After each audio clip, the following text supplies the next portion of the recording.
Hello, welcome to Pots and Trowels. This week we're going to be in the shed later on, just checking the apples to make sure they're storing well over winter. But we're starting outside in the garden and we're getting a little bit festive now. So what I want to do is to get some foliage and berries from the garden and attempt to make a decoration for the outside door.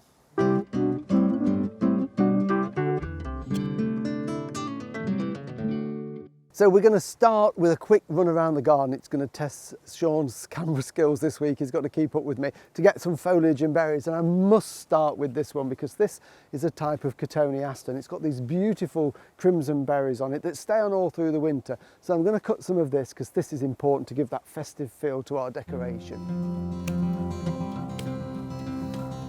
Right, now we need some holly because it's got to have holly in a decoration. So I've got one over here. It's got no berries on, so these are the berries. So we've got to have some holly in this decoration. This is a variegated one because I want to get lots of colours there and textures as well. There are one or two berries on, but they're a little bit feeble on this one. Hence the reason we've got the Cotoneaster. But I'm going to cut some nice sprigs of this because this will be nice just to work into it, just to get that lovely variegation. This is another good one to use. This is one of the Portuguese laurels. Got this lovely dark green leaf and a really deep red stem. So that will contrast with the other colours. So we need to get a few pieces of that off here. And then I've got some Pittosporum over in the other garden. And this is another variegated one. This has got this lovely pink edge to it. So I think these colours will all blend in with everything else that we've got. Got a few more bits. They're always high up, aren't they? The trouble with these plants, they grow. They do, yeah. I'm too small as well. And lastly, I think a little bit of this eucalyptus will just give that lovely feathery foliage. So I'm going to cut some of the nice young bits off the top there. Just take one or two pieces off. I'm pruning it at the same time, so I'm doing a bit of good for the shrub. And these will look really good and add that feathery foliage into it and that sort of glaucous feel as well. So they'll work well.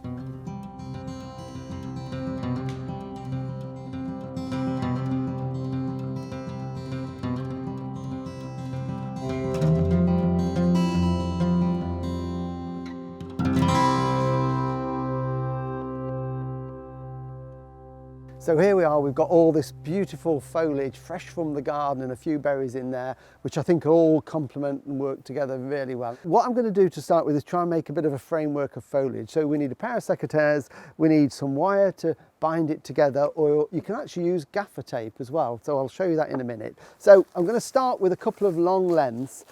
We want something about that length in total, and I'm going to put them together to create almost a fan shape. So that's going to give me that sort of shape. That's the theory of it. Have you done this before? Not professionally, Sean. I've played around with it. So that's what I say. I've got an idea, but I've got a vague idea what I'm going to create. And then we can build that up in layers because we want it to look very natural. So we want something that's contrasting. So I think we could take some of this lovely variegated holly, and I'm just going to prune off a few bits there, because if we get it too shrubby all the way up, then it makes it quite difficult to bunch together. So I'm putting a couple of strips down there, and we want a little bit of something sticking out the side, I feel. So let's have that piece there, and let's have a piece there. The good thing about this is, if it doesn't work, you just take it to bits and start again. So we've got some holly in there to give us a bit of colour. Stick a bit of eucalyptus in there. It's got that very fine foliage, which will work nicely. A longer piece to go down the middle. And the good thing about doing this is, because you picked it fresh from the garden, it will last for ages and ages. Keep giving it the odd mist. We'll have a little bit of our Pittosporum in there. It all looks very well doing it like that, but we've got to hold it together in a few minutes. And then we can put in our berries. So we're going to have a piece in there, and then we can make two pieces out of this long length here. And take a few of those bottom berries off and work that into there.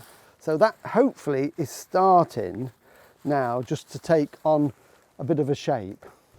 So where have you learnt this then, Mark? Partly self-taught, but I am a friend of Jonathan Mosley, and Jonathan gives me lots of tips when we're working together at flower shows. So I watch because I admire his work, and we're going to try and get him on in the spring to come and show us how to do some flower arranging.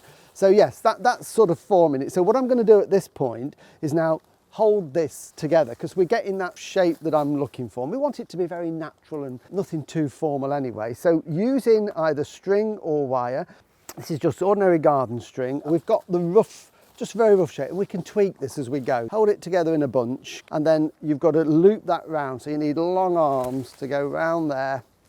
Pull it nice and tight, and again, and we're going to do it about half a dozen times so that we're holding all those stems together.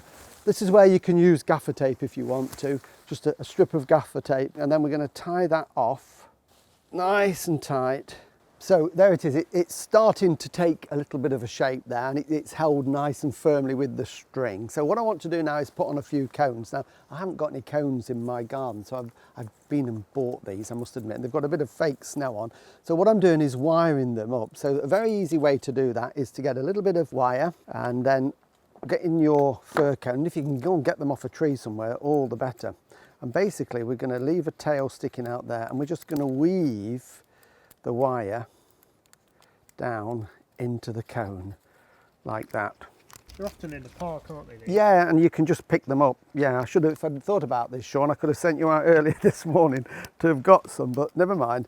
And then what we're going to do is just fix 3 of these. So using these wires that we've put on, you can just position it in place, and then the wire will then just go round the back.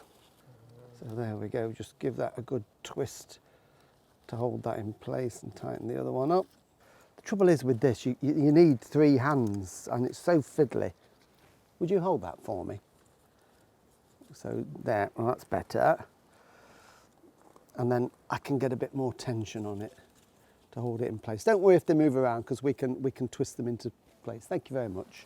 So I'm just going to put my cones there like that. And then to finish off, I think we need a bit of ribbon. So it's just a case of tying on the ribbon. We want to hide some of those stems. No 2 are ever the same, but it's rustic. That's my excuse, and I'm sticking to it.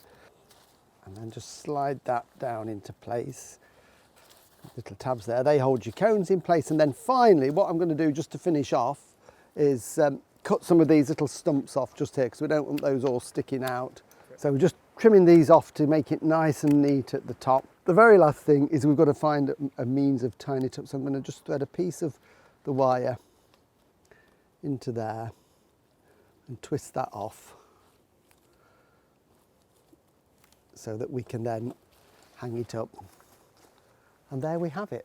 Very simple, rustic decoration that you can hang on your door. To keep it fresh, just give it a mist now and again, and that should stay fine now for several weeks outside. So I think, to say that's cost nothing, that's not bad. What do you think, team? Very good. Yeah, Sean? Good. Can I Marvellous. have one? Yeah, yeah.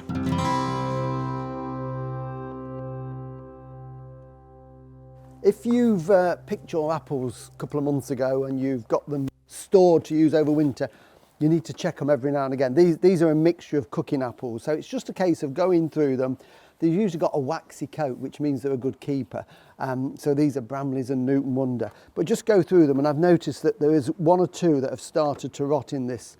Look at that one. It's just starting to go really soft and mouldy, so that one needs taking out and throwing away straight away. And I can see another one there, all fine.